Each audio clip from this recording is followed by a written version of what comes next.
Just waiting for the audio to load. It's weird to be the first one in. Usually I make an exaggerated late entrance.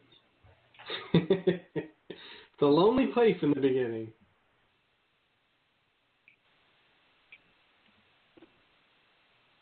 All right, here we go. Where are the other clowns? Where are they? I think we are streaming live. Let me know if you can hear me in the chat section. And then we'll start this up. We'll get it going. I'll give an intro. I'll do an amazing intro, right? Right. It'll be one of the greatest intros in the world. What'd you say? It'll be a great sports intro. Where are they?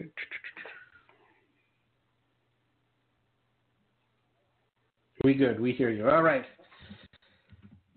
I'm waiting for the other clowns to call in, but let's go. All right, 1 second. Ready?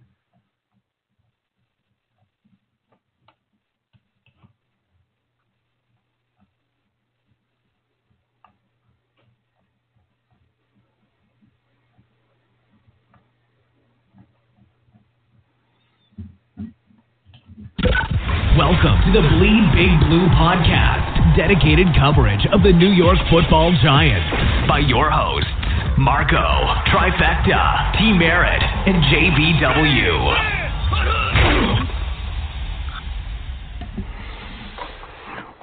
What up, people? What up? It is Wednesday. We're jumping on a little early. Free agent frenzy. I have Justin at Show Me the J Money on the phone, and I think I just picked up another one. Is that at Captain Negative? Captain Negative. The long pause. Huh?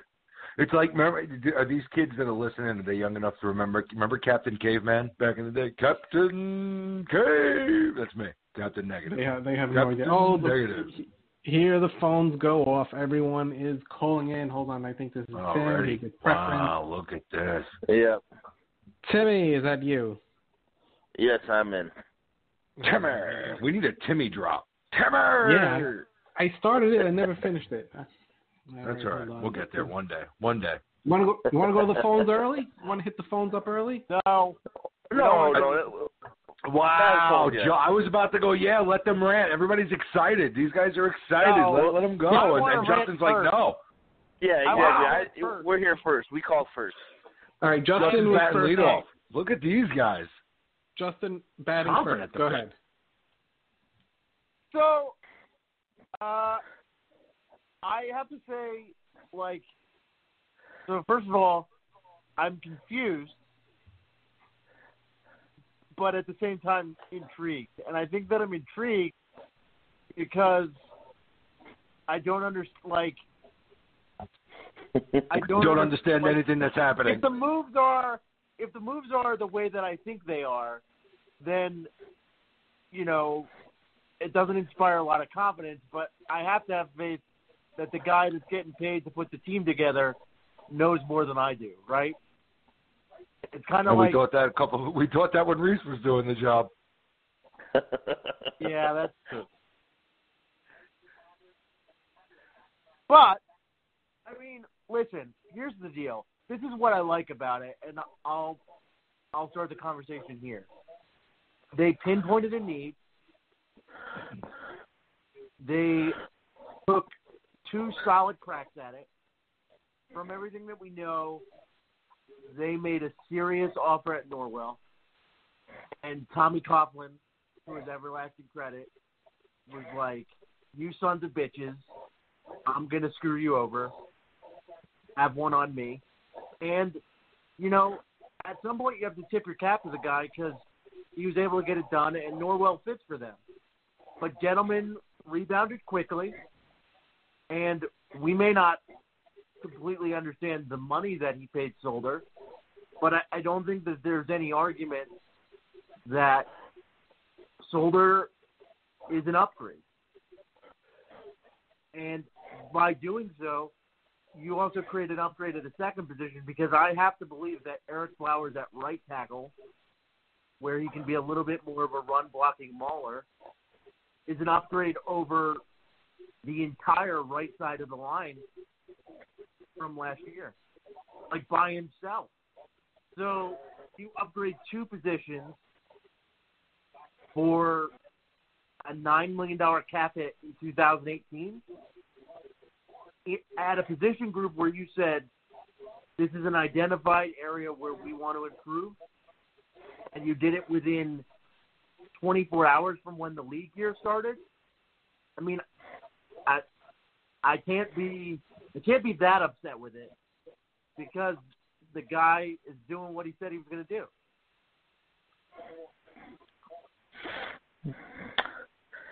I'm with you, Justin.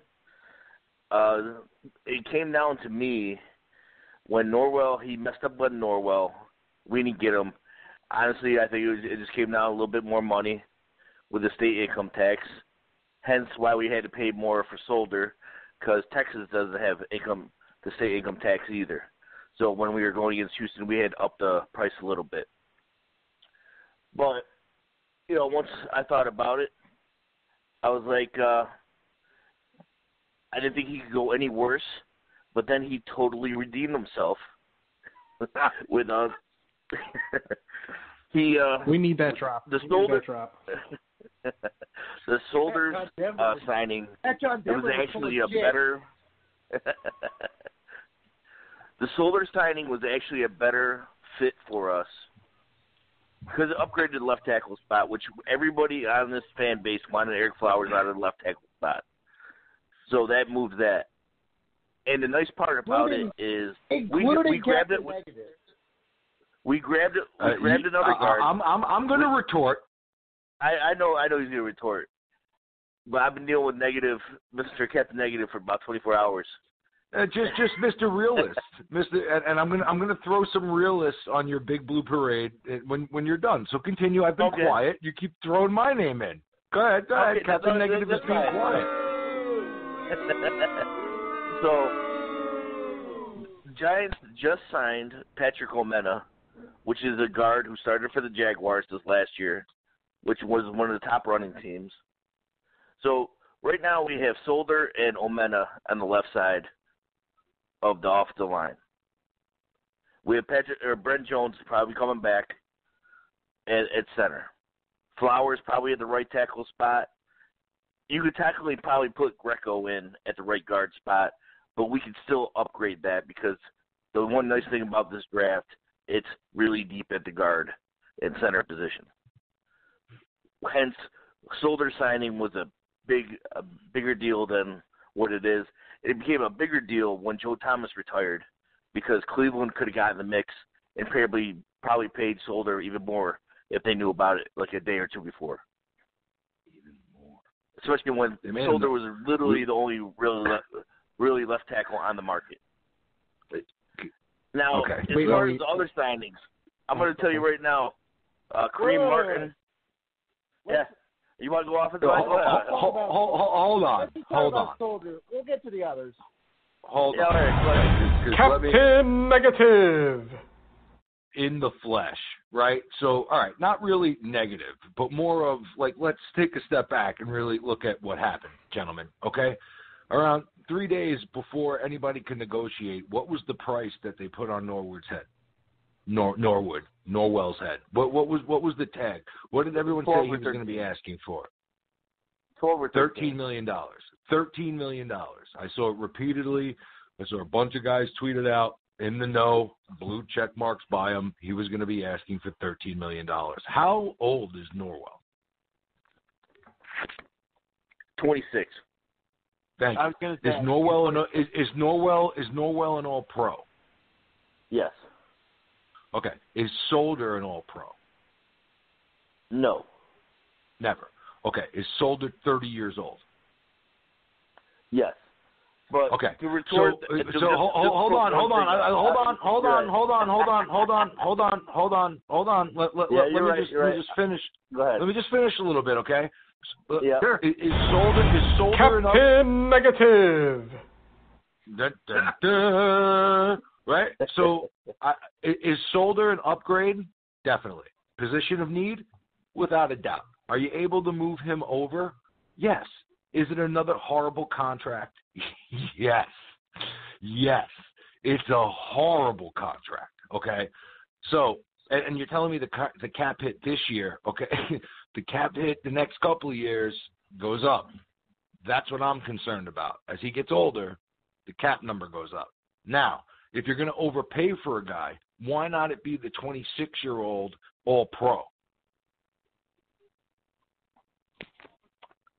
Yeah, but I mean, it's easier. I understand different position, but the market. I understand different position, but you just made Solder just because he was the best guard on the market. You made him the highest paid left tackle in the league at 30 years old. Norwell is the highest paid guard in the league. Is he the best guard in the league? No. But he's an All-Pro guard, and he's 26 years old. So if I'm going to overpay, I do want to put out there. I just want to put out there. Go ahead. This is coming from Captain Negative, who wanted Giants to pony up and pay for Andrew Whitworth, who was 35 last year at left tackle. Well, what was Whitworth's he's got another year on his contract. The contract's over next year. Well, it's a 3-year deal with this contract by the time he's 35. And I think Whitworth's better. And I think Whitworth's better than Solder. Sorry. So I'm just, and I'm not saying that the Solder signing is bad.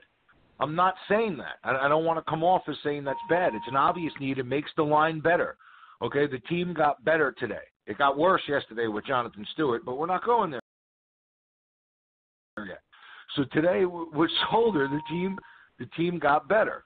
So it's hard to say anything negative about it. I hate the contract, and the reason more I hate the contract is this: it really seems like they're again. I am of the impression that this roster is 2 to 3 years away from competing. I don't think this roster is close. I don't think it's deep enough. I don't think it's good enough to compete for a Super Bowl. This contract says it's good enough to compete for a Super Bowl, and that means that you're going to be putting Band-Aids on broken limbs and trying to fix things quickly, and this contract is an example of that. Is it a bad signing? No. Long term, it's not going to be ideal. I think that more than anything over the course of the last 48 hours has led me more to believe that their train of thought is Barkley. That is the most telling thing that I've taken from the last 2 days, and that is the most trouble. That's more troubling than Solder's contract to me, but that's a horse of a different color. I like Solder. I would have preferred to overpay for the younger All-Pro, but all in all, the line got better today. So, Giant fans, you got what you wanted. So, I'm not going to sit here and bash the Solder thing, but let's at least, if we look at it, agree that, yes, while a good signing, a little bit of a crazy contract, and maybe they overpaid for a guy who, while good, is not worth that cap number the next couple of years. Well, let's at least admit that. Let's at least admit that. What's the grade for this move, for the Solder move? What's your grade for the gentleman? Give it a B. I'll give it a B+. I'd give the move an A. I'd give the contract a B-. Yeah, you know what? How about that? Can I give the move an A and the contract a fucking D-?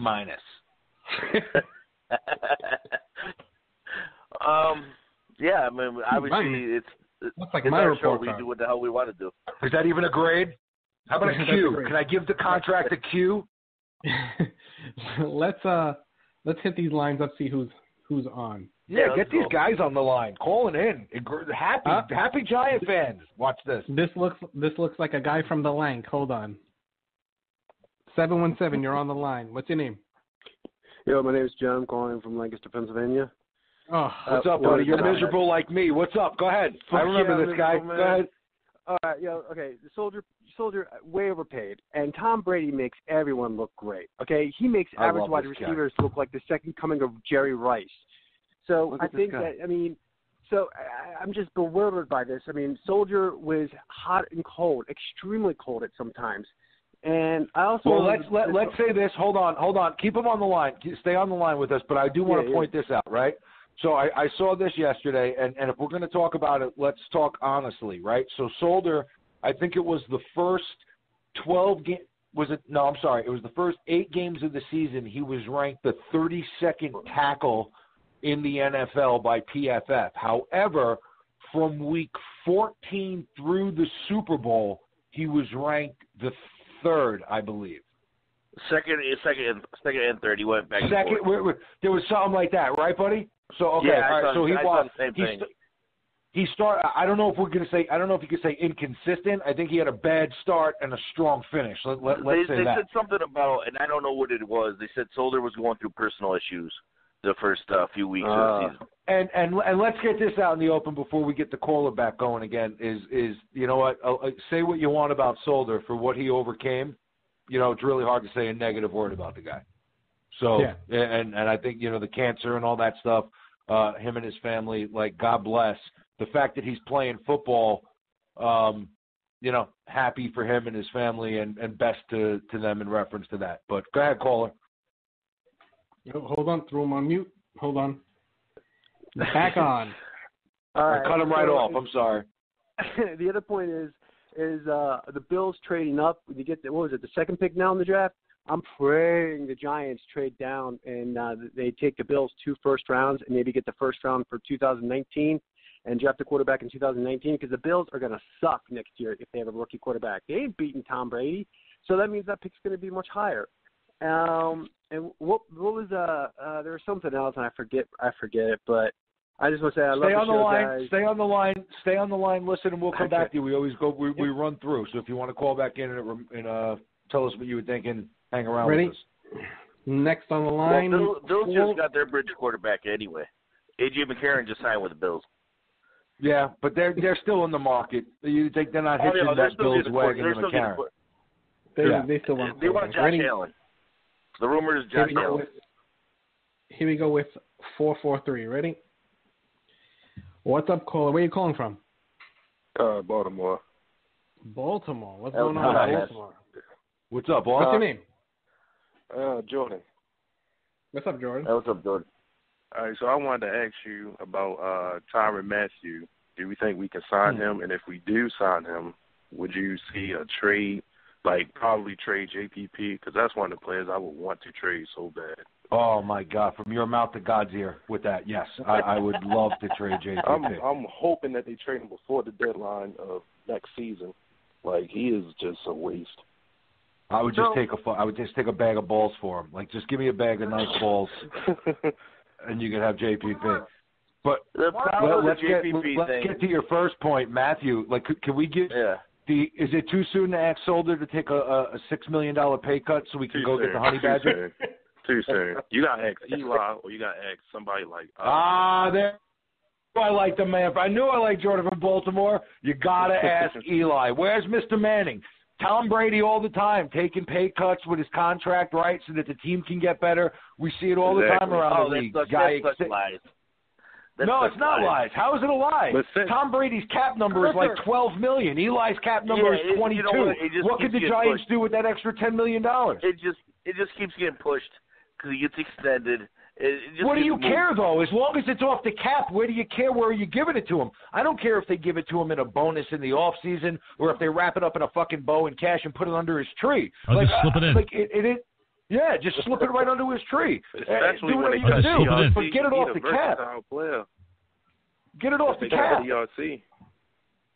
And I totally. If there's a way that and you could say the negatives about the Honey Badger that he gets hurt a lot. The negatives are the negatives. You just signed a 30-year-old tackle. You know, it is what it is. The Honey Badger is Gettleman came out and said we need good football players, right? Well, the Honey Badger is a really good freaking football player. That's a good football player. The guy just knows how to play the game. You can use him in the slot. You can use him down in the box. You can use him 20 yards away, playing center field. The guy's just a football player. He's familiar with Betch's scheme. If there's a way that you can get him in, I don't know what money it would take. Supposedly he's looking to get paid. Guys, have you seen anything? But if there's a will, if you can get him, right? And you saw, I don't know if you guys saw, Ogletree tweeted to Tyrann Mathieu, come to New York. It's going to be lit. Hashtag number one defense. So, there's obviously some recruiting going on. It would be phenomenal to land him. So here's what I heard by way of Twitter in relation to Mathieu and the contract. So Arizona apparently offered him $9 million, and he said no. Exactly. Now that's my concern. Go ahead. Now that could be any number of things. Okay, keep in mind that if you're Mathieu, your defensive coordinator just left, happened to go to the Giants, right? Your team, you want to talk about salary cap hell and things of that nature. They just paid $20 million for one season of Sam Bradford. If they get 3 games out of Sam Bradford, that's a friggin' win. So if you're Mathieu, maybe you're looking at this situation and you're saying, you know what? If you want me to wade through this bullshit, you got to pay me more than $9 million. Maybe he wants a fresh start somewhere. We don't know. Now, the other part of that is, as well, is I know what I thought the Giants cap number was when free agency started. I was reading that we had about $21 million. But I don't know, from what I'm reading, Soldiers' cap hit is 9. If that's the case, then I'm assuming that the others, even though they're pretty large contracts, think that the cap number for this year is either relatively small or there's another big move that maybe just hasn't come into play yet. Like maybe a few of these players that are still injured can't be waived yet because they can't pass a physical. Maybe Eli's going to fly in at the 11th hour and take his pay cut. Maybe JPP is going to say, you only have to pay me for 9 of my fingers and not 10. I don't know what's going to happen, but, if Matthew's a true possibility and the beat writers on Twitter seem to think that it might be the case, then either, we have a cap genie or there's more moves are coming. Well, we do have a cap genius. That's why we kept the guy. When it comes down to, I just want to get back to the one guy. As far as JPP getting traded, anything like that, it's not going to happen. A trade is the only way possible because financially we can't cut him anyway. I would think he would just cost just as much in dead money as he would be in there. So we can't get rid of JPP. JPP and Vernon is probably their last years on our team. So you could push a lot of that money, forward because there will be we will have a lot of room on the cap come next year. Now, as far as everybody else, now I lost my train of thought. My bad, guy. I forgot what we were talking about. Hold on. Oh, Honey Badger. That's my bad. So, as far as Honey Badger, if they want him and if he wants to come here, they can figure it out. And Honey Badger was under contract with Arizona. He was owed a $5 million signing or whatever roster bonus, and he would have counted like $13 million against the cap. And with Sam Bradford coming on, they couldn't do that. That's the reason Honey Badger went. And honestly, as much as I like Honey Badger, he has been on the injured reserve. I think 3 out of his 5 seasons he's been in the league.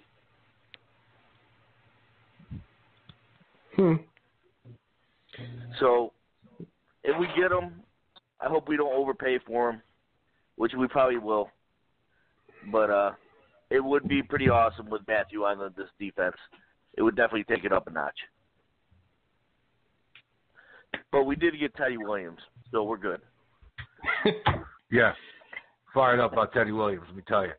No, anytime you get a chance to add a playmaker like Mathieu, and then you look at the potential of putting him next to Collins and the addition of Ogletree, and, you know, the middle of your defense just got a whole lot better.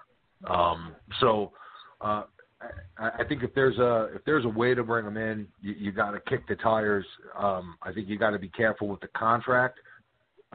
Maybe the market may help us in this respect, where, you know, if somebody's not willing to throw him just a ton of money because of maybe the injury history, and he has to take a shorter-term deal to maybe like a show-me deal, I think it becomes a lot more viable for us.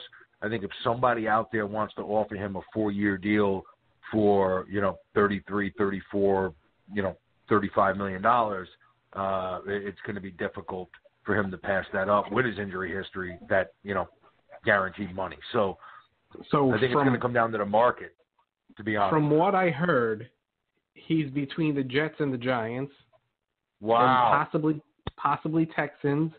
The issue is that Todd Bowles is his father-in-law. Wow. There you go. He's going to be a Jet. Yeah, and it makes sense. It makes sense anyway, because he would play next to Jamal Adams, who is also and an they LSU got a ton of grad. money. And they got a ton of money. Yeah, that's a done deal. So, yeah, you would think that would give him a little bit of leverage, right? If he doesn't go to the Jets, you know, how awesome would that thing's going to be? Well, we're going to find out. We're going to find out how good. Well, you know what? The other thing they have going for them, the Jets, is they have a ton of money. But we're going to find out how ballsy Tyrann Mathieu, his agent, is, because, you know, if you look at it, you go, well, Giants, Jets, and the other thing is there a guarantee that Bowles is going to be able to, guarantee that he's going to be there longer than a year? Exactly. Correct. That's very true. That's very true. Uh-oh. We are going to have a little guest caller coming in a little bit. So Ryan Dunleavy of NewJersey.com and New Jersey Advanced Media is going to be calling in. He should be calling in any minute. I think that's him calling from a different number. Ryan, is that you? It is. Hey, what's going on, Ryan? You're tricking me with the number here now.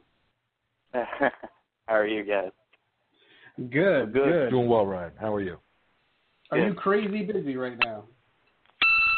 Yeah. Somebody told me that free agency started Wednesday at 4. No one told me it started Monday morning at 7 a.m. It's been a crazy couple hours, I could imagine. Yeah. But today was a good day, I think, for the Giants. Yesterday was not a good day for the Giants, and Monday was a non-factor day for the Giants. So I guess if you're a fan, it's trending upwards.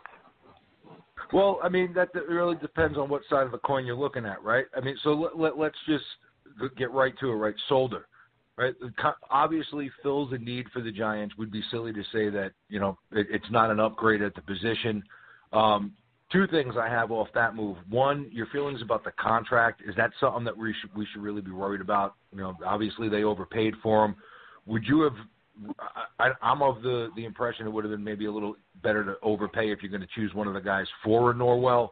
Was that even an option? And then Flowers. How does this affect him on the right side of the line? Does this immediately put him at right tackle, or possibly a move to the guard position? I'll start with the latter. There you go. People forget that Flowers was drafted to play right tackle. Like, when they drafted Eric Flowers, the plan was to play him at right tackle. They had Will Beatty, and then 3 weeks later, I don't even think they got to training camp. I think it was still May. Will Beatty tore his pec muscle, and Flowers has been the left tackle ever since. I mean, you look at Eric Flowers, he looks like a left tackle, so I'm sure that was the plan eventually, but they didn't want to force him into left tackle. And they ended up forcing him into left tackle, and I think it ended up destroying his confidence. So, and, you know, exposing some of his technique and stuff that he might have been able to fix in the NFL. So, yes, I think Eric Flowers is going to right tackle. It doesn't make any sense to cut Eric Flowers.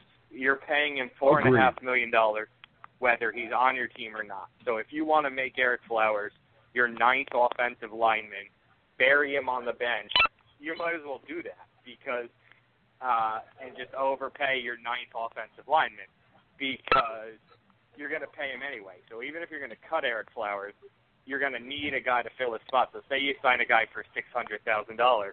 Well, now you're paying that guy $5.1 million because you're paying his $600 plus Flowers $4.5. And with the way the offensive line free agency market has exploded, $4.5 million is a pretty good deal. So 100%, I would say you keep him. I would say you try to move him to right tackle. I think it's the Giants. They're gonna, you know, add another veteran or, you know, add somebody through the draft. You certainly don't hand him the starting right tackle guard, but you hope he wins it, if that makes sense. So I think that's what they're looking at for Flowers. And then your other part of the question was Nate Solder. I think. Look, the Giants, if they came out of free agency without a legitimate left tackle, we probably would have ripped them. So they addressed the need. Did they overpay? Yes, they overpaid. To me, I would love to ask Gettleman if you paid Solder 62 and Norwell got 66.5. That doesn't really seem like that much of a difference to me. I know you and I would like $4.5 million, but when you're talking the money at that level, what's really the difference there? You probably could have cut Brandon Marshall and made the money for the guy you really wanted. So, there you go. To me, I don't know that it's.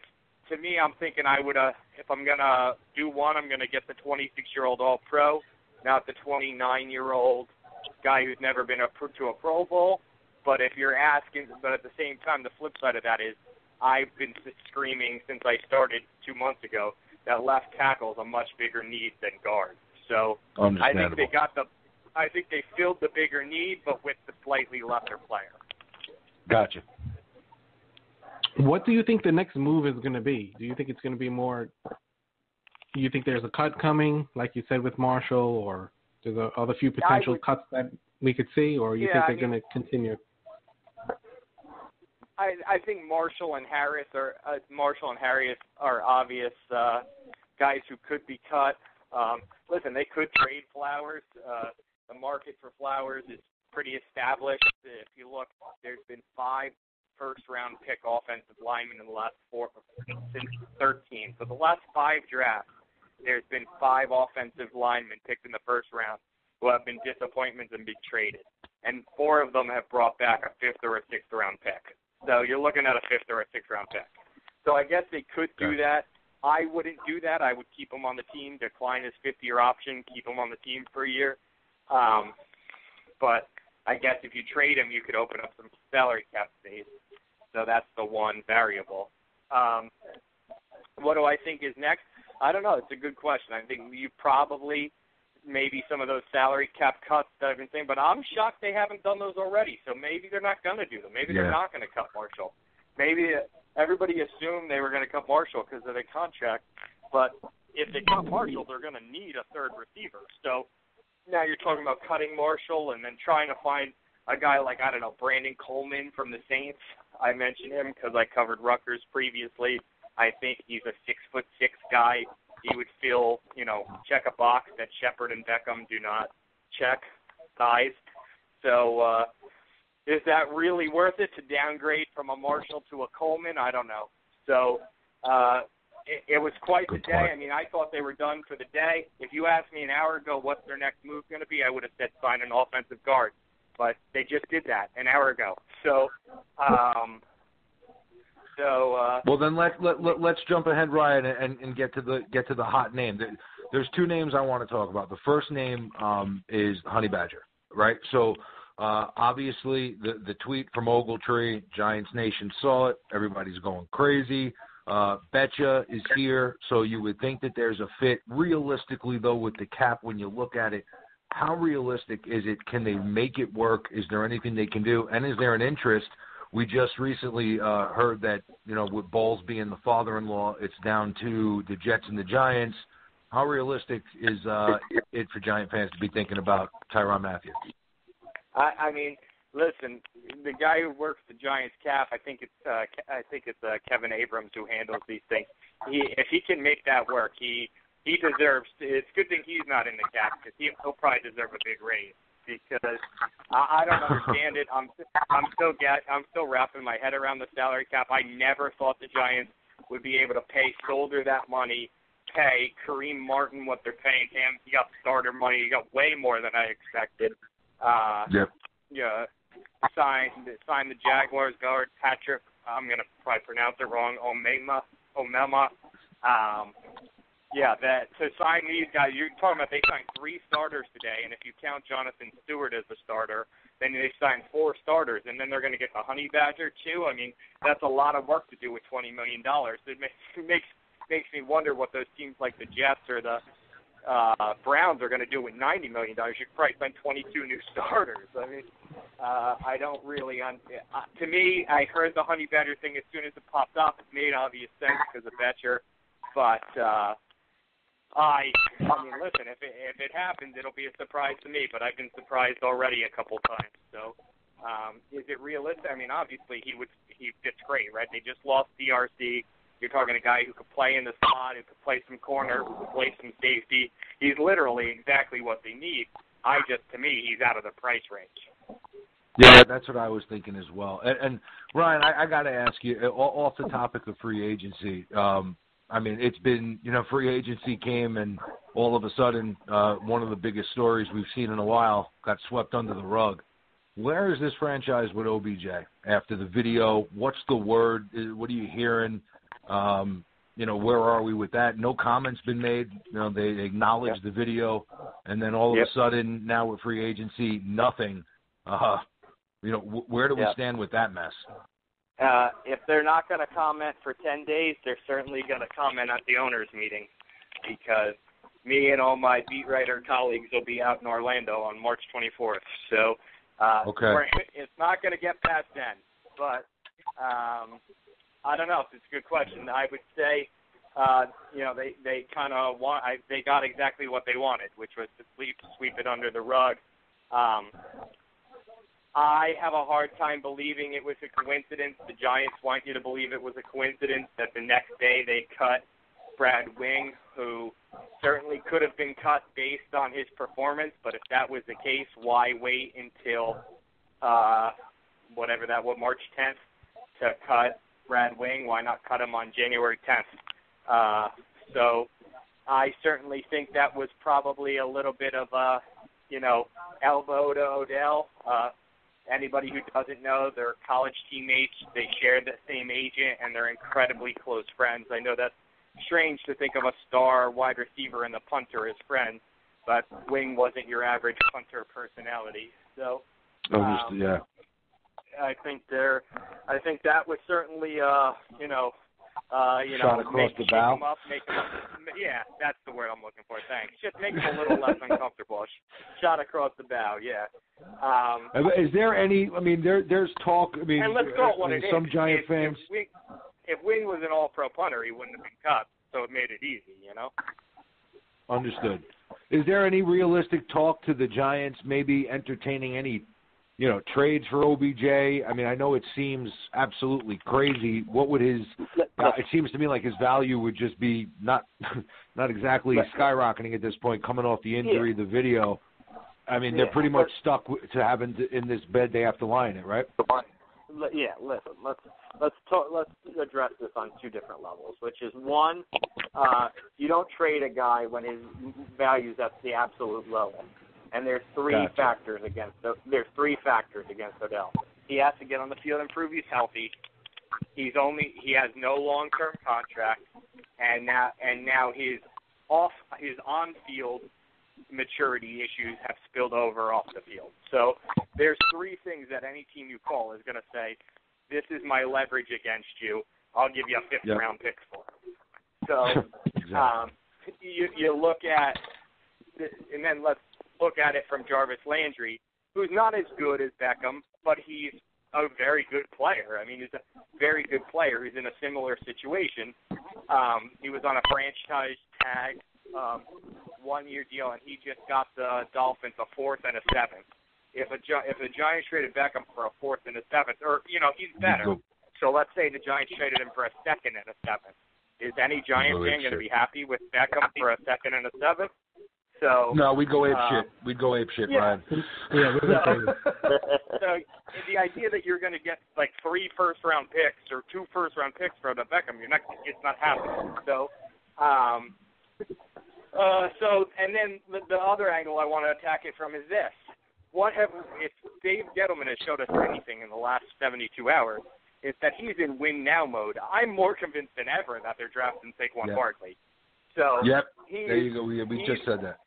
You don't sign a 30-year-old left tackle, a 31-year-old running back, 28-year-old guard, use up all your salary cap, make a play for Tyrann Mathieu, and then tell me you're going to draft Sam Darnold, or tell me you're going to trade Odell Beckham. If you're trying to win now, if you're trying to get to the playoffs and win a Super Bowl, win the Super Bowl 53, which is what it seems like Gettleman's trying to do.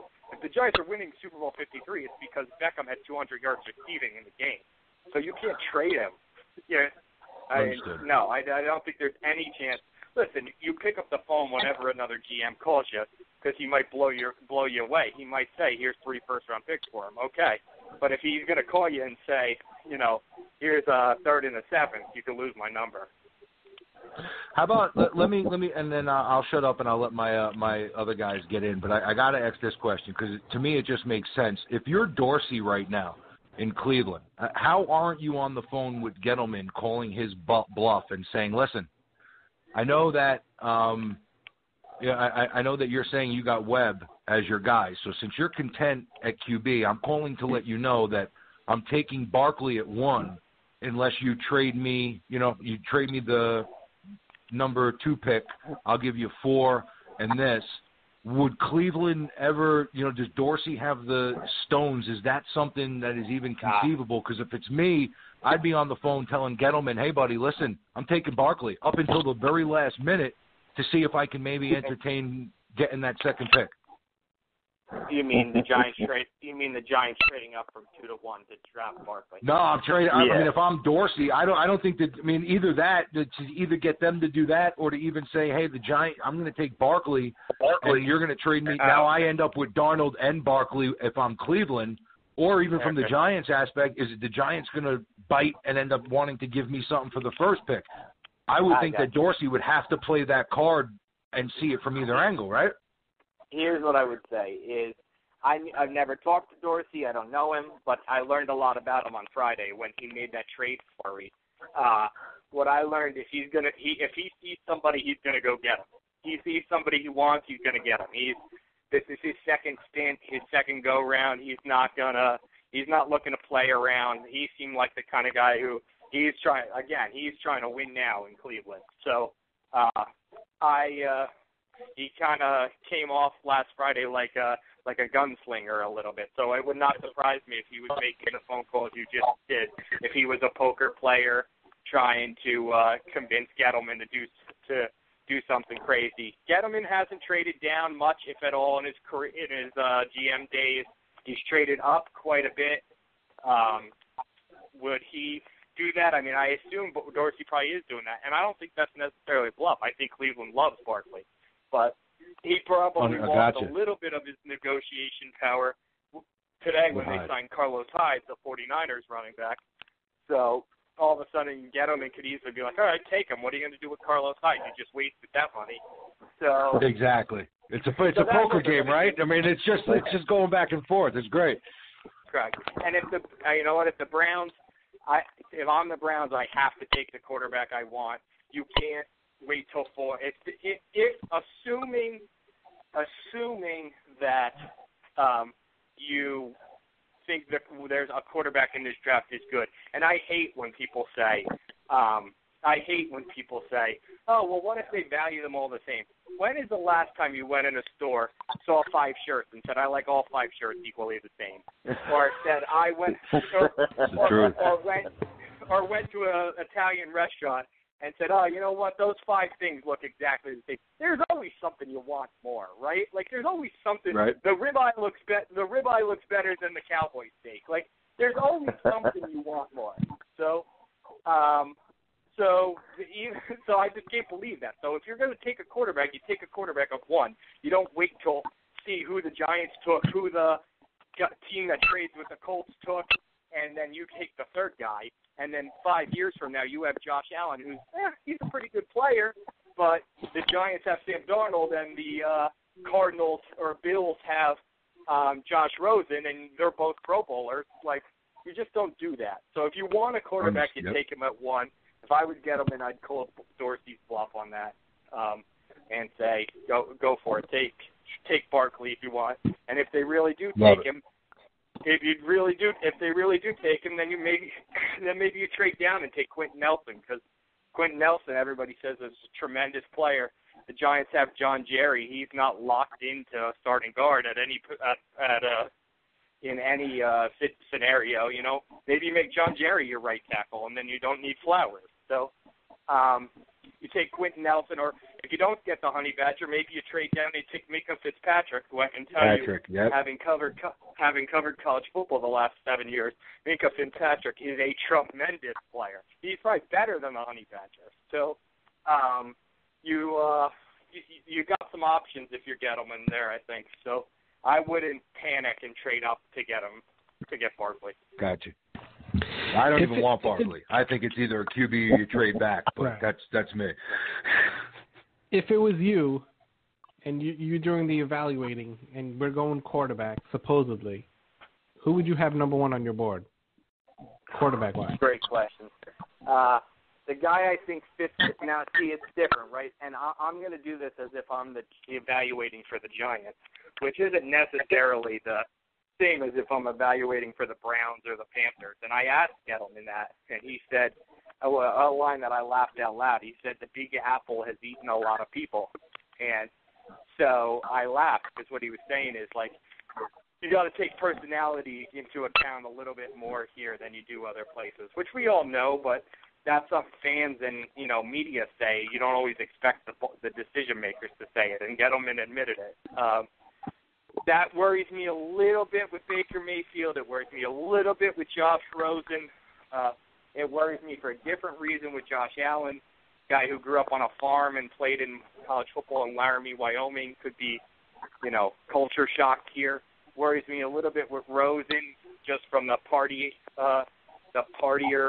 profile that he has. It worries me a little bit with Mayfield because of the foot cockiness, the put your foot in your mouth aspect of it. To me, it's Darnold. To me, he makes the most sense. I think he's the best looking NFL quarterback in terms of does the things that an NFL quarterback has to do. None of these quarterbacks are perfect. They all have red flags. I think the easiest red flag to correct is that he's turnover prone. That's Darnold. So I think you can coach that out of him. I hated that he didn't throw at Pro Day. It drove me nuts. At the Combine, it drove me nuts. I thought, like Mike Mayock thought, like, compete. Go out here and show everybody you're the best. So, but, other guys haven't done that. Matt Stafford, Matt Ryan, they've all been pretty good players. So I didn't like that, but if I was running the Giants draft board, I'd have Darnold at the top of my board. I think we're all in agreement with you on that. Yeah, hands down. Well, that's no fun. All right. We'll throw it to you this way: if there's a dark horse candidate as a quarterback that the Giants maybe they do trade down a little bit, but maybe they might risk a Mayfield or a Jackson. Who do you think they would favor if they were to fall a little in the draft by trading back? I mean, look, did you see the Oklahoma's Pro Day? How many Giants scouts were there? Mayfield is the guy that I don't know if you can call a guy who's going to be picked in the top 10 a dark horse. But if the Giants traded down with Buffalo to 12 and Mayfield was still there, I think they would celebrate, which would be interesting because Webb and Mayfield were teammates at Texas Tech. Yeah, that would be an interesting quarterback room. Yes, that would be an interesting room. I guess that would be the guy I would say would be a sleeper, although I don't know if he counts as a sleeper. That's the guy who intrigues me the most, I guess. He's the guy who, a lot like Johnny Manziel 3 years ago, I was like, oh, this guy's either going to be boom or bust. Well, he was bust. That doesn't mean that Baker Mayfield's going to be bust. I think the same kind of thing. Like, in 3 years, I think Baker Mayfield's either the fourth best of these quarterbacks or the best. I don't see him being somewhere in the middle. How much? I mean, I know a couple of weeks ago. I know right before free agency, Jordan Renan came out and said about expect a lot of misinformation from the Giants. Yeah. How much of this is let's just send a bunch of people so they think that we're interested in a quarterback to see Baker Mayfield, and how much of it is that there's a legitimate interest in Baker Mayfield? If I knew the answer, I'd have a big scoop on my hand. I don't know. I mean, listen, come on, Ryan. I mean, come on, man. Help us out, bro. We're trying to break some news, man. I would think that's not the kind of misinformation. I would think that's not the kind of misinformation that anybody. I think that's due diligence, not misinformation. Okay. I think they'll have 5 scouts at Mayfield's pro day, at Darnold's pro day, at Rosen's, at Allen's. I would think that's just doing your homework, due diligence. Now, listen, some of that Barkley stuff might be misinformation, but I would think that the number of scouts at a pro day is pretty indicative of. You got to do your homework. You can't ignore somebody. And then what if you do trade? What if we do the scenario we just talked about where we say the Giants traded down because they thought they were going to get Josh Allen. Josh Allen goes right before them, and now all of a sudden they have to pick Baker Mayfield, and they only had 1 scout at his pro day. So, gotcha. Understood. You just have to do your due diligence. And I know we're talking about quarterbacks, but how believable is it that Giants are actually happy with Webb? Listen, I got an awesome opportunity this week. So Sunday I spent 2 hours with Davis Webb, just me and him. Tell us everything. Can I hit the breaking news music? Let's talk about that for 10 minutes.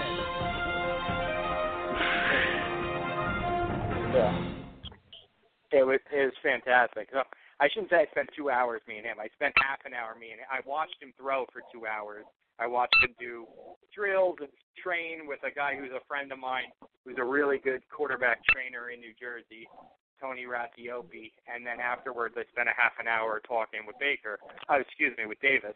And we really liked him. I mean, obviously I didn't know him at all last year, and obviously it's a different circumstance when you're in that situation than when you're in a locker room with 10 cameras in front of you. But just a guy who just oozed how bad he wants to do this job. I mean, it's crazy how much it came off. Like, this is a guy who's dropped. I don't know if you guys saw my story, but I wrote today, and it was like an old school newspaper story where it was really long and, not just hot takes. And I really enjoyed writing it because I got a real sense for this guy as a guy who loves, I hate these cliches, but literally, if you're driving from where he lives to, like, the middle of central Jersey and throwing in a class where you're the older guy, he's, like, in a quarterback class with a bunch of college kids where he's, like, doing some of the coaching, and, you can see the energy coming off of him and see the leadership coming off of him and see,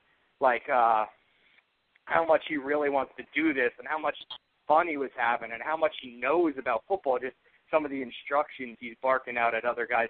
And this is in a indoor facility that's, at one end of the field is him throwing balls to college receivers, and at the other end is 12 little kids doing a gymnastics class. This isn't a guy with an ego who's, who's only working out in first-class facilities. And that football academy is a great place. But you got to read the story. You got to see the picture I tried to paint with, this is just a guy who wants to play football.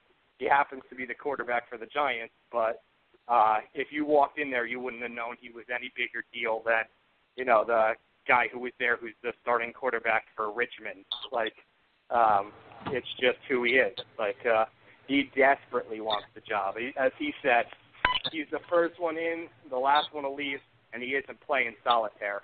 So he's there hitting the film when he can. He's there exercising when he can. And the whole reason, this is a kid who grew up in Texas, who played his last year in California. I think we can all agree both those states have much better weather than we do. And he's spending his first NFL offseason in New Jersey. I said, why? What are you doing? Go. Get out of here. Go like every NFL player does. Go get out of here. Go somewhere else where it's warm and train. And he said those other places don't have Eli Manning. And he wants to be around Eli Manning as much as possible to pick his brain, to compete. And so when I hear that, I say, you know what, this kid's figured it out. Like, I can't tell you if he has the talent. No one can. But he's figured he's not going to fail for lack of trying or lack of desire.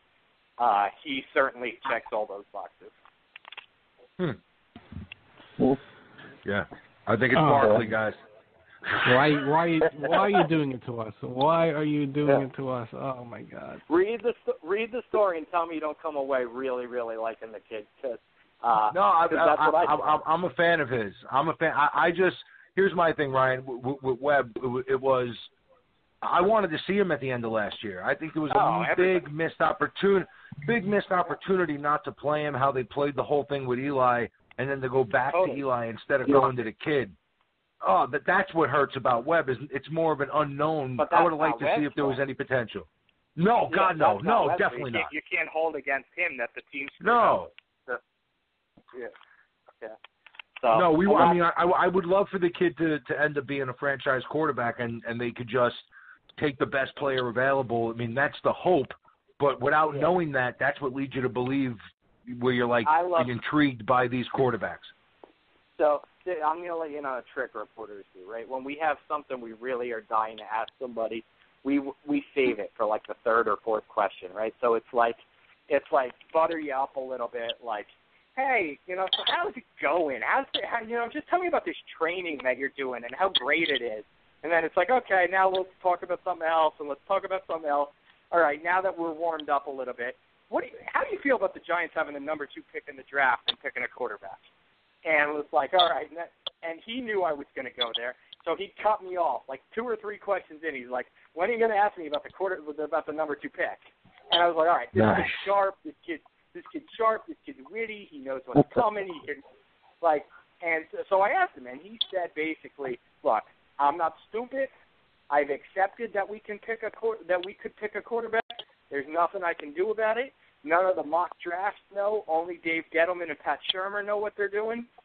So I'm not going to worry about it. I'm going to control what I can control, which is being a great teammate, my work ethic. I know I'm going to get one opportunity. Hopefully I get more, but I know I'm going to get at least one. And when I get one, I'm going to knock it out of the park. Not try to knock it out of the park. Not hope to knock it out of the park. I'm going to knock it out of the park. So, when I heard it, I was like, all right, I like this guy. You know what I mean? He won me over in half an hour. Wow. Now you have all the thinking. Love it. That's right. So, but again, so that swayed your opinion to go to Barkley then. What's that? That swayed your opinion that they're going to go Barkley?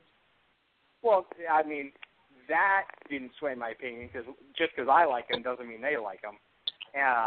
But what swayed my opinion that they're going to go Barkley is the fact that everything they're doing is to win right now. Stacking everything up, yeah. So, yeah. I don't understand. Who's the odd man out? If Barkley is the pick, who's the running back that's the odd man out?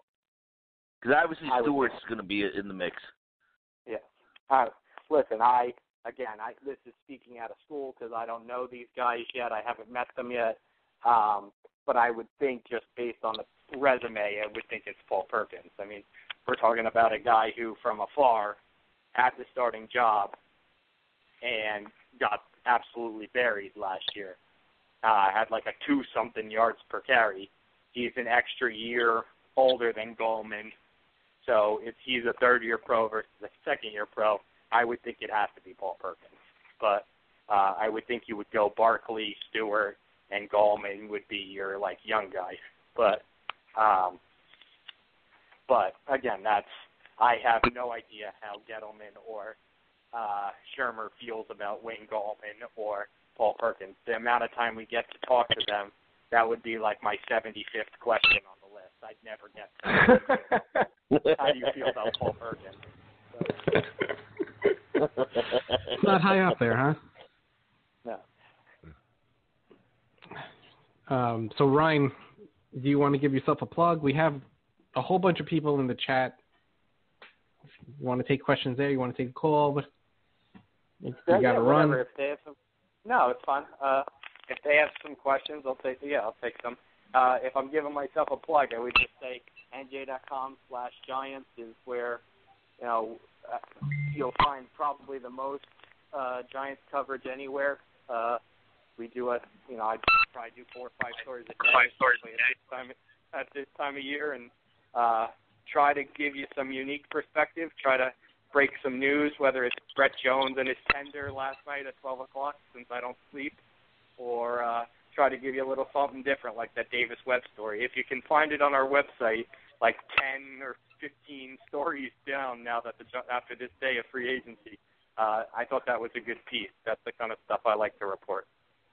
Well, what we'll do is we'll make sure that the 4 of us on this show we'll find the Davis Webb story. We'll all retweet it. We'll retweet it through the site. I want to read it. Yeah, absolutely. And for curiosity, Web Slinger. The Brett Jones getting tendered the second round pick. You said you broke that at like midnight. Well, are they just being pricks and not telling you until midnight? Because obviously they probably figured that out probably hours earlier. I don't know. That's a good question. I don't know. I don't know how it works. But I know that somebody I know texted me at 11:30, and judging by the Twitter timelines, I think they texted my buddy Dan Duggan, who now works for The Athletic, at the same exact time, because we both tweeted it at like the same time. We are both younger, so we're night owls. Maybe some of the other reporters got the same text and weren't awake. So, but no, when was it done? I have no idea. My guess was that it wasn't done much before 11:30, because I can't imagine it would be done at 11. It would be done at 8 o'clock, and somebody would wait 3.5 hours to text you. Like, I would assume I got that text from. I would assume I got that text from somebody not very long after. Gettleman, Gettleman, those scouts, Kevin Abrams. This time of year, those guys aren't calling it quits at 5 p.m. So.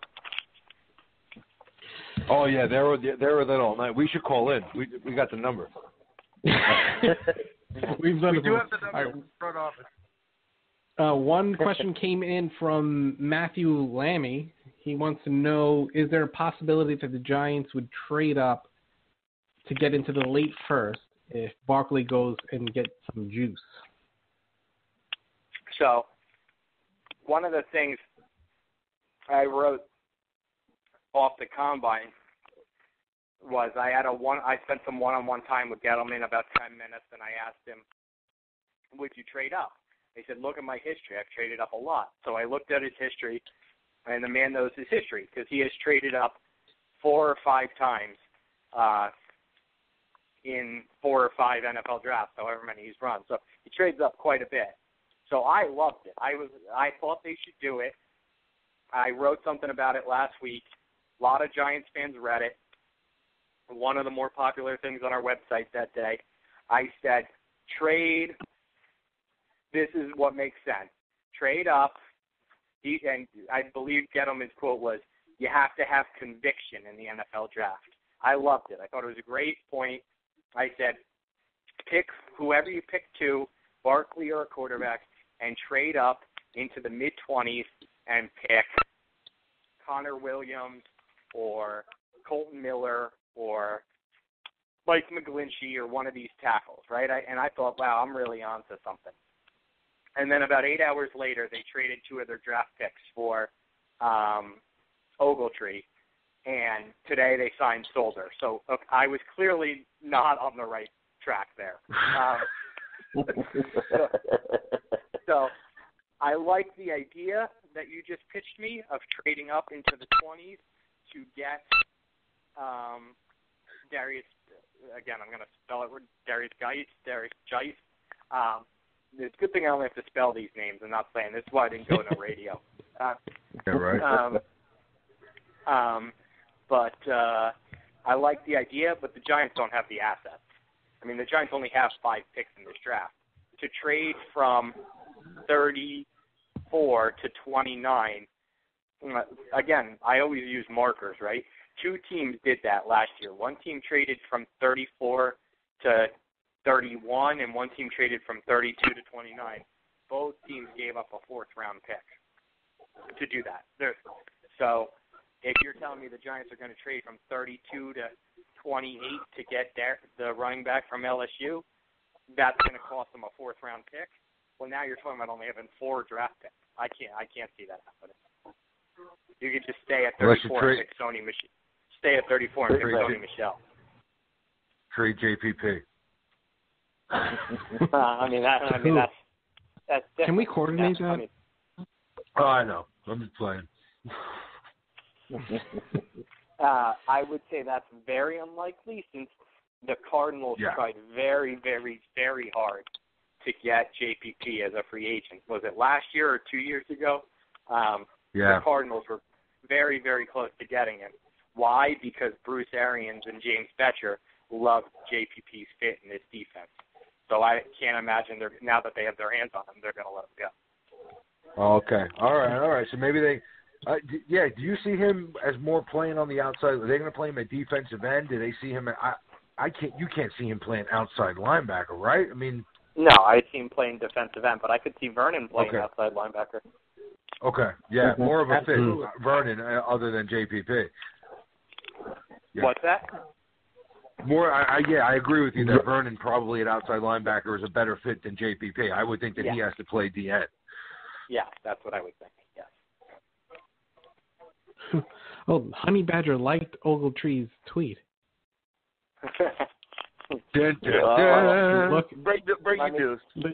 Let me tell you something. I covered college football.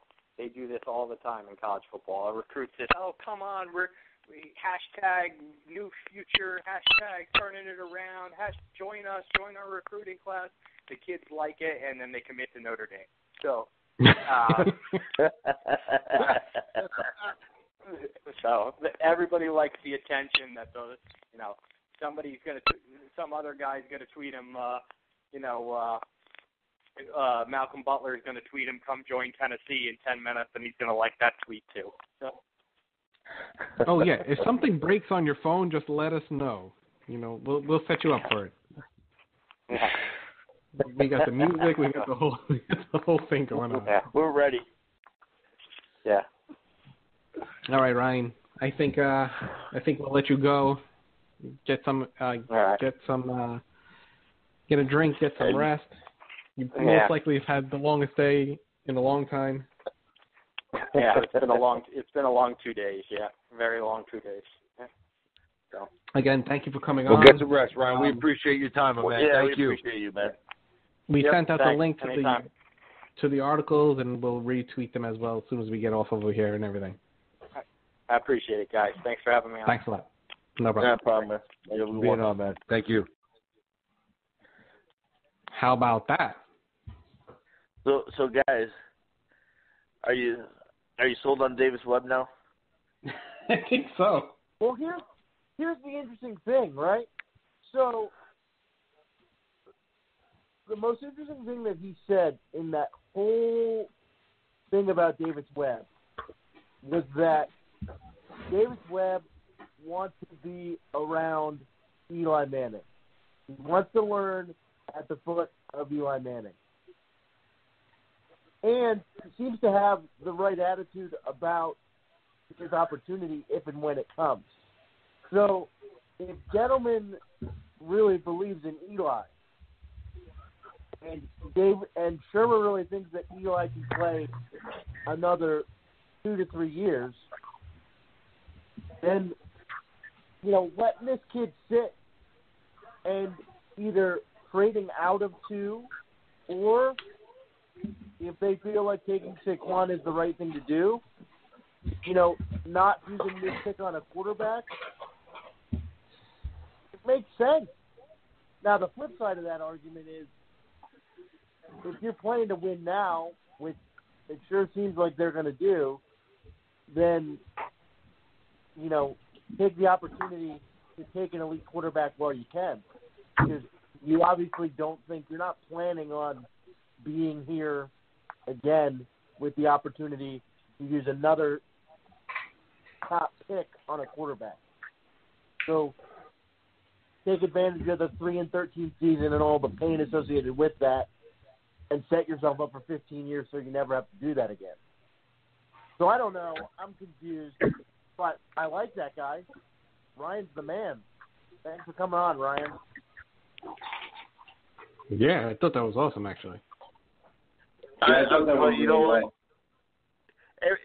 understand everybody's in the win. If they're in the win now mode, I honestly see more reason to trade back. To gain the depth, you can still grab the damn running back if that's what we really want.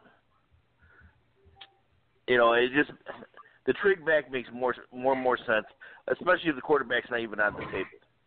Quarterback's not on the table. You have to take the trade back. Buffalo wants that pick more than anything. You can get, pretty much almost their whole draft, if not, a future first-round pick on top of it. Guys, I don't know. What are you thinking? But here's the counterpoint to that, and this is what I think about late at night when I'm thinking about the Giants and how it's going to go. No. Let's I talk thought you about were me late at night. I thought you were thinking about me late at night. I don't know. Well, I'm a little insulted. I think about James, and then he goes in our Facebook chat. That's called an interception, jerk off. That's right. Yes, I want to tell the fans out there, and Justin and Marco know this. To be in a chat with James when Giants are making moves is one of the most frustrating things ever. You can't be you can't be happy about any transaction. No, because I'm not going to jerk off over every transaction. It is true. The only move that Gettleman's made that it's like everybody's like, oh my God, Soldier, Super Bowl. Like it's like, slow down. No, slow down. Captain Negative. Ogletree's the only one we didn't have to argue with. No, I like the Ogletree move. The Ogletree move. That was the only one you were happy about. I like the Ogletree. I did like Ogletree. I like Tyrann Mathieu too. I would love that move too. But I got news for you. I after listening to Ryan, they're taking Barkley. Yeah. I mean, it's just if they're in win now mode and they think that kid could be a Hall of Fame back and he's a special player, if that's the way they feel, unless they're trying to throw everybody off the scent, I mean, everything would lead you to believe that if Darnold goes 1 and they're going to rebuild the offensive line, they just added a bunch of guys. Did they bring Fluker back? No, not yet. No, I don't. They said with that kid getting signed, more than likely Fluker's gone.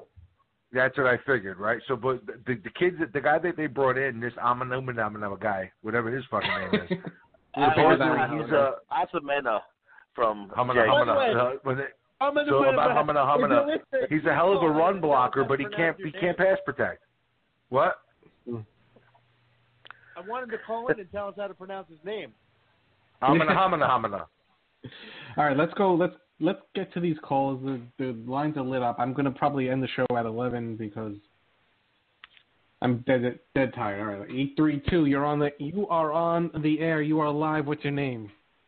Rapid fire. Oh, 832. What's up? Hey, what's going on, man? It's me, dude. Oh, it's Jay's out. Oh, hello. Yeah. Put him on mute. Next. I don't like the way you. And here we go. 631. 631. You are on the air.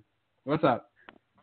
Yeah, I was just calling because I remember when we first made it official that Gettleman was going to be our new GM, you guys were basically bashing him, and now I want to know what you think of him because he's made more moves this offseason than Reese has. Captain Negative!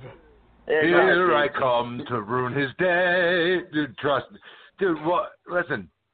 So we'll all of a sudden Gettleman Stein's fucking Jonathan Stewart Solder, and he's the fucking executive of the year. Like, relax. No, let's see what happens. I wasn't happy with the Jonathan Stewart signing, but Solder's proven, and he got that guy from Jacksonville, and he also got 2 good linebackers, which we haven't had. I like Ogletree.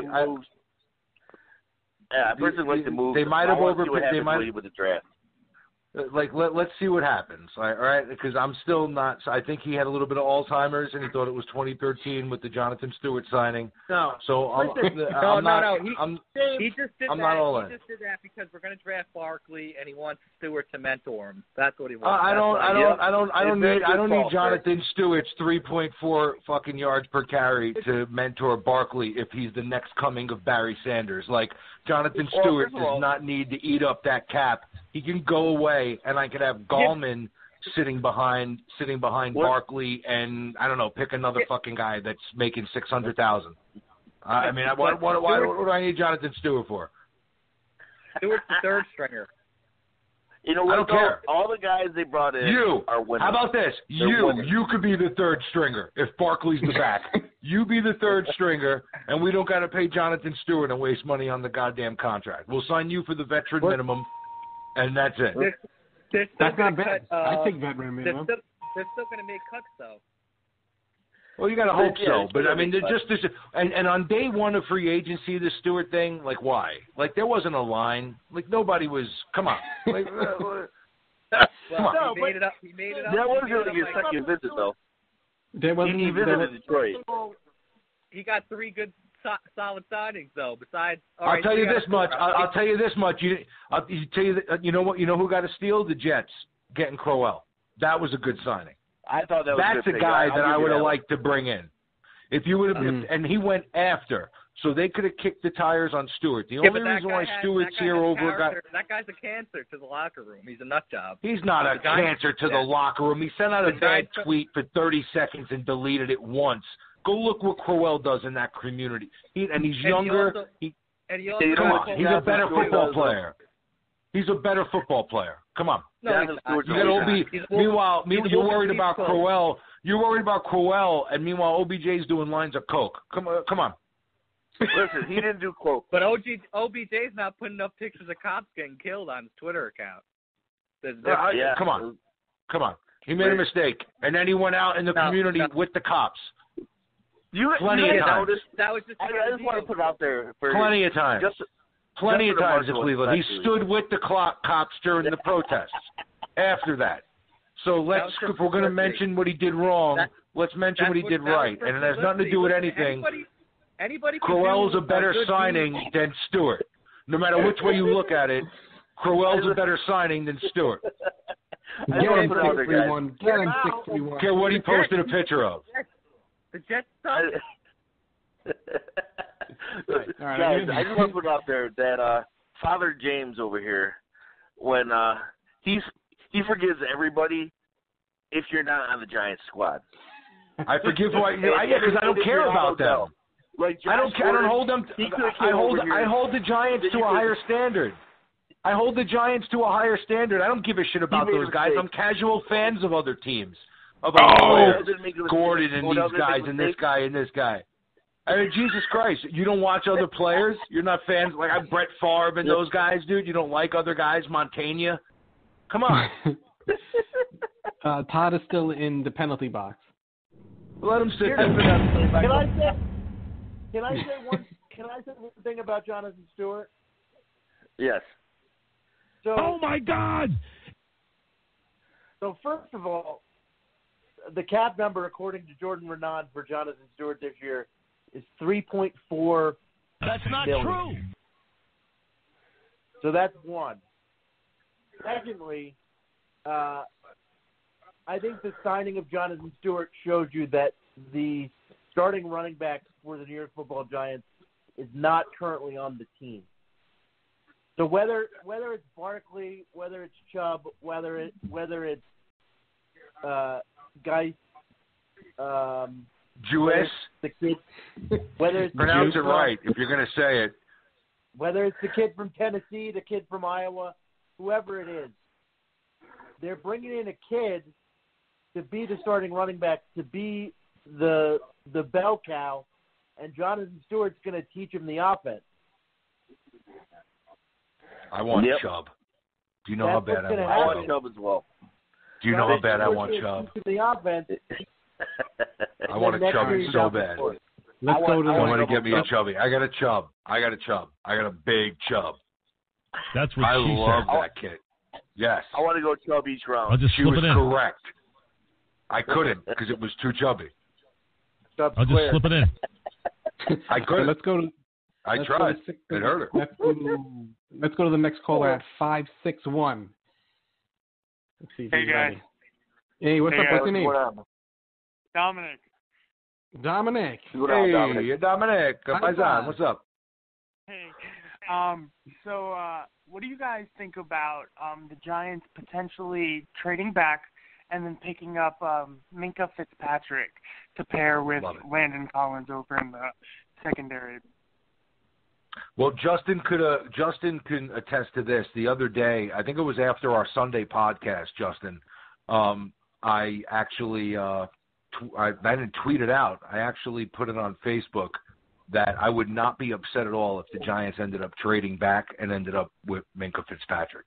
And I think that if you were just listening to what Ryan was saying, who was with us, he was a big fan of Fitzpatrick's as well, saying he was one of the top players in the draft. So I think if I'm under the impression that I would love to see the Giants trade back. I think what we have seen over the course of the last 48 hours, now who knows what's bullshit and who knows what's not, but I think over the last 48 hours, it's been, we're starting to lean towards where you think that Barkley may be the pick. I know that if you've listened to the podcast before, myself and Tim have said that if you're not picking a quarterback, you should trade back. And I think that if you're saying trade back, I think there's a couple of names that Giant fans that we would be targeting on. I think two of those names would be Nelson, and the other one would be Fitzpatrick. So, yeah, I think you're spot on. If you're going to trade back, those are the guys that you ideally you would love to walk away with, and another asset later on in the draft. And one other guy I would put out there, and I put this to the guys in the podcast. It was Mike McGinty, the left tackle from Notre Dame, and he could probably play the other tackle position right now. And he should go at like 12 where Buffalo is drafting right now. That would be a good pickup to add to the line. And you know what? After the so-called Band-Aid is done, you can actually fit him right in. I think that I'd like to trade back because I think this team needs as many pieces. One thing I do think Gettleman does well is I do think that he targets players in the draft well. And I do think that he finds contributors late in the draft and with undrafted free agents. So I'm hopeful that he could find some players that may contribute sooner rather than later, late in the draft. That's another reason why I'd like to trade back. As of right now, they only have the 5 picks. I'd love to be able to trade back and get a couple of more picks in the draft and really build this draft up. I'm not sold on John Jerry. I don't know if Flowers could make the move to right tackle. I like my center. Am I really content with this kid who can't pass protect but can run block playing left guard, or is that more of a depth thing? This draft has a lot of linemen, right, Tim? A lot of linemen in this draft, especially at the guard spot. A lot of guards in the centers. A lot so of guys if you were to trade back if you were to trade back and acquire a Nelson or acquire a Fitzpatrick, and then put yourself in position to have a couple of more picks later on in the draft, it can't hurt. It can't hurt. I'll put a guy out there right now that you guys should look for, especially second round. He tore his pec muscle at the combine. Billy Price, who's played all the positions on Ohio State, but he was he was an All-American guard, and I think he played center this past year. He's a football player. Yeah. That kid's a football player. You just put him in. He's a lineman. Yeah, you just put him honestly, in. That kid, you just put him in. Exactly. He's like, what do you want me to play? He's like, can I go hit somebody? Can I just go hit somebody? Yeah, go play here, kid. Okay, I'll go hit the guy over here. And we need you over here. I'll go hit him over there. I love that kid. There's also a guy, Willie Hernandez, who's a monster. Who's I would say DJ Fluker type, but they already consider him a guard.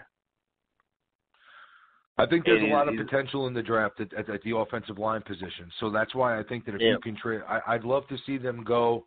I saw another thing on Twitter the other day that the Giants were going to, be active in reference to trying to bring in some corners.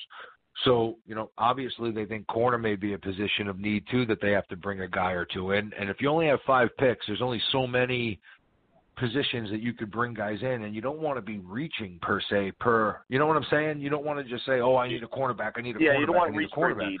Yeah, I mean, you don't want to be in the third available. round and be like, oh, my God, I need a cornerback. You want to go into it where you're saying to yourself, okay, who's the best player on my board? Who's the best football player that I could bring in right now? And so, it's going to be interesting to see what they do between now and the draft. I think they still need to be very active. I don't know how they're going to do that, but, let's see. That's why Gettleman and Abrams get paid. This is an update for you Syracuse fans out there. Syracuse is up 3 and Arizona State with 1:15 left. There we go. Breaking news.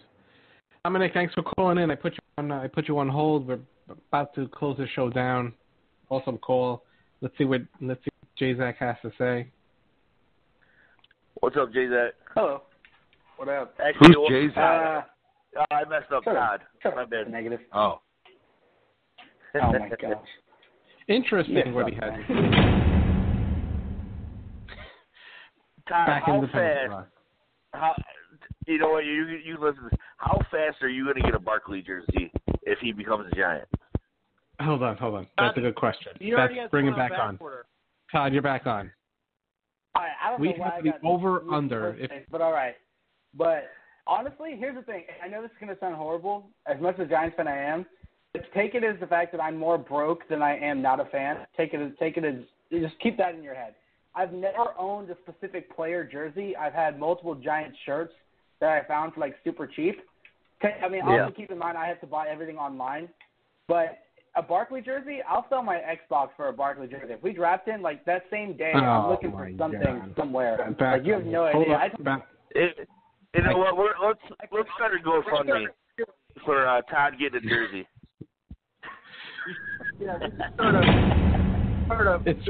It's probably it's doing better than our current GoFundMe page to buy the New York Giants. We're a little short of $4 million? What are you at right now? 0. Oh, there's no one hold on. Chip in? We got a prank caller. Everyone ready for him? Yeah, let's do this. All right, let's get it. What's up, caller? Where are you calling from? Brooklyn. What's your name? What's going on, man? Yeah, I'm Ryan. And, so what do you guys think about Eli Apple? Eli Apple? Yeah. I think he's been given a clean slate. He's a head case, and, most of us hate him. But what about if he gets his head right and, expanding his role? And that's a big question, right? A lot of ifs. I mean, if he gets his head right, then Eli Apple's a good player. He's got talent. He's young. That's what I'm hopefully chalking it up to. He just made a mistake as a young person. I'm gonna be Father Tim because obviously Father James only talks to the 31 other teams. I'm gonna forgive him. Just do the play on the field. Play the way you played on the field your rookie season, not the way you did the second year. Doing all about me crap. Just make the plays and move on. No, I totally agree. 2-minute warning. We started the show a little early, so we're going to end it a little early. Tim, you got anything going on? You want to let anyone know what's on your mind before we send this off? Well, you know what? For all the people, I just wanted to I was going to do an audio, but I decided I didn't want to. All the people that were saying the sky is falling because Andrew Norwell, which if I gave that person the same name of Andrew Norwell a year ago, they wouldn't even know what team he's on, what position he is. But all of a sudden, because we didn't get Andrew Norwell in the free agency, we were going to go back to being a 3-win team, going to be drafted in the top 5. Gettleman's the worst GM ever.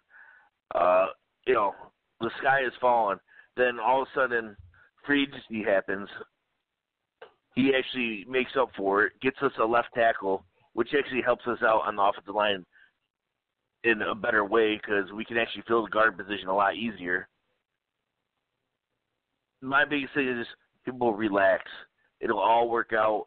I like the way Gettleman's doing it. He does things. He's making his decisions with conviction. And that's what I like.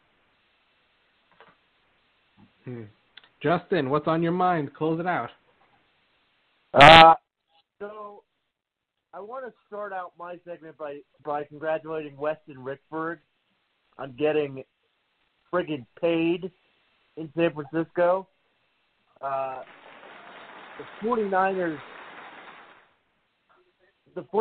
quite honestly see something that the Giants didn't see.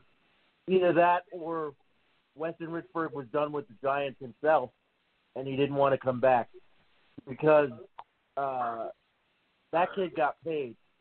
So we'll see how Weston Richburg does in San Francisco. That could be a big damning strike on Jerry Reese. The fact that I don't think so, Justin. The only reason I would say that is Weston Richburg, and you guys all saw, he's a different kind of center than what we want. We want a center that it can actually not get blown up into the backfield. He's a zone blocking center, and I think he fits Shanahan's scheme a lot better than he does with the Giants. And that may be the case, but I was just surprised. We'll see what Justin Pugh gets out of Arizona this week. But the Giants linemen that we were so eager and quick to get rid of, they're getting paid elsewhere. And so when Giants fans look at that, consider that when you're thinking about what we paid out to replace them. We obviously think that we're upgrading at the positions, or we hope that we are. But if we are, it's reasonable to think that we would have to spend just as much money as we would have to bring, our veterans back. And so remember that all of these contracts, all of these numbers, all of these financial figures, more a function of the market than anything to say about, how great the player is. You're mad at anybody for the Giants having to pay $15 million for Nate Solder? Be mad at Jerry Reese. That's the cost. That's the cost when you make a mistake drafting a player. All right. Let's see. When is the next podcast?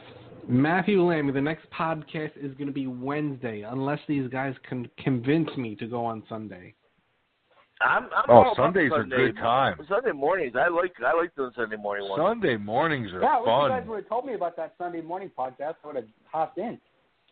Okay, so here's the deal, we're Todd. on East Coast time, Todd, so if I'm not it would have been a lot early for you. If I'm not able to stream it on Sunday, it's on you? You're gonna take that responsibility? Just tell me what time, dude. I get up at like 6 in the morning every day. If y'all want to do morning shows, why do you get up at 6 in the morning? You were a young kid. Because what I the hell are you getting up? Tim. Shut up, Tim. He's going to get up and do the streaming. Oh, yeah, I don't know, man. Now, I don't know. Tim's being mean to me. I don't know if I want to do it now. You're getting bullied over here. Thank you. Here, back in jail. Oh, my gosh. Put fucking Tim in jail for that one. Fucking Jesus. Ruined it for everybody. What are we doing, Tim? All right, everyone. we're gonna close this out. James, do you want to have a final thought, or you just want to go to bed? No. I'm just gonna sit here and fucking wallow and fucking just sit here in my misery. And I'm gonna pretend like you guys that everything's okay, and we got Norwell, and we can win this year. We're gonna win it all. Now listen. Everything is hunky dory. These contracts.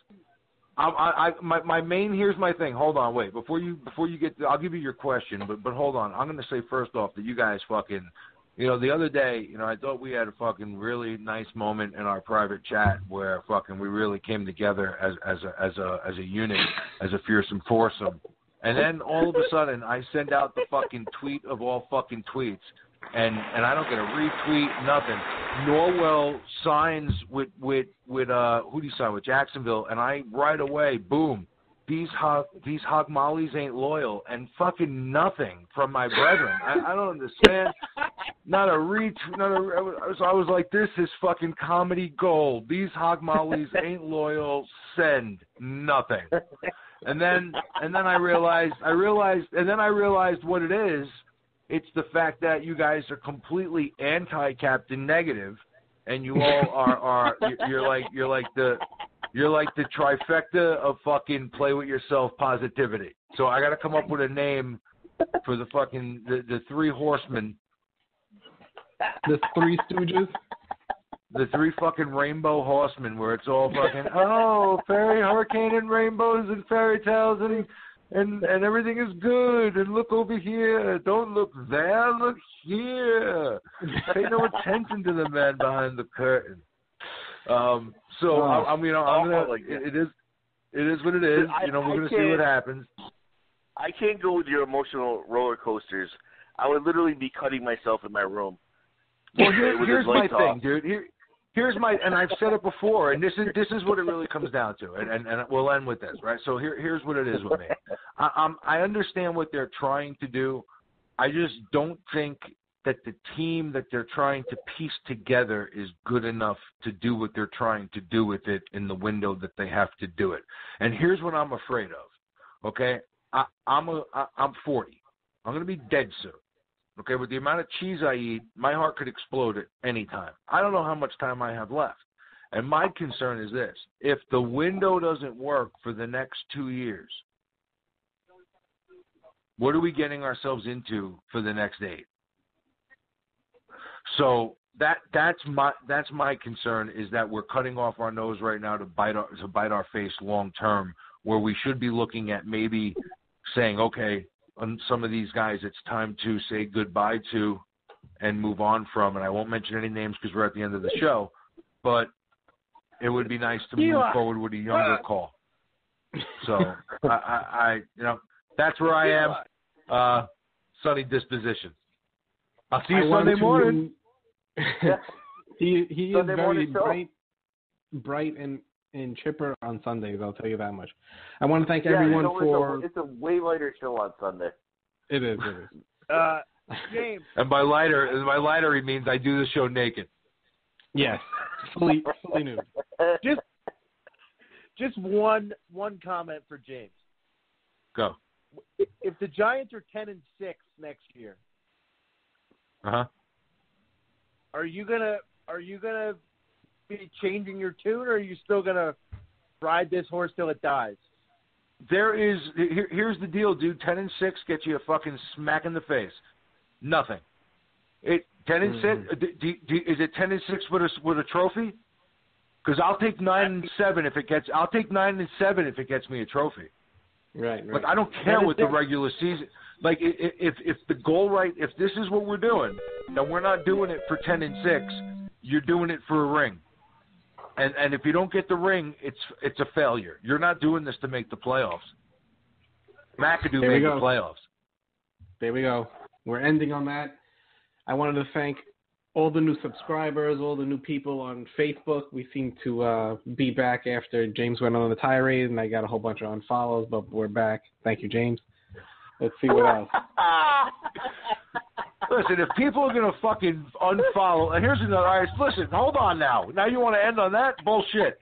So, listen, another thing. You fucking snowflake Giant fans.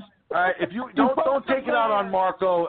Don't take it out on Marco in the site. I post all of my shit with a little asterisk that says trifecta. Okay, you got a fucking problem. You come after me. All right, you're gonna, and it's not just us. And it's not just us. It's a bunch of the site. I saw it on Big Blue United. I saw it on a bunch of these Giant things where if you post anything negative, it's not even an opinion. If it's an actual story that's negative, then people are going to unfollow you. And my opinion is, and you could fucking take me to the grave, is I believe in a thing that's called addition by subtraction. And sometimes you got to lose a bunch of idiots for the better of the fucking other people that are in the community. So, again, fuck you if you get offended from bad news about the Giants. We didn't film the fucking video of Odell. I wasn't in the hotel room. I didn't order the fucking pizza. So don't get mad at me for posting the story and having an opinion about it. I love you, Marco. Fuck you guys. Fuck you snowflakes. All right, everyone. Love if you are listening, if you are new here and you're listening, hit the subscribe button. I love the growth on YouTube and Facebook and Twitter. People, you got to follow me on Twitter. YouTube? There's girls on YouTube and Facebook? You didn't say that. There's girls on you. Did you say the girls? Say what? Did you say you love the girls on YouTube and Facebook? The growth. Oh, okay. You're talking about Chubby again. All right, I got you. I think you said you love the girls. I was like, who are the girls? What do I know about this? Where are they? All right, everyone. I'm married. All the girls I can see is for the better. All right, awesome. Hey, guys, Syracuse won, so I know you guys are happy about that. No one gives a shit. I am. No one gives a shit. Todd, the intern, wants to let James specifically know, he's still in the penalty box, that he would have retweeted your tweet. Oh, don't kiss his ass now. Don't kiss his ass now. Ah, that's a suck-up move. Todd, I think I got an old Dave Brown jersey I can send you. Shame. Shame. We are the tripod of positivity. Let's go. I'm gonna send him my I'm gonna send him my Ron Dane jersey. There we go. He doesn't even know who he is. All right, everyone. I know. Peace out. All right. Later. Later, guys.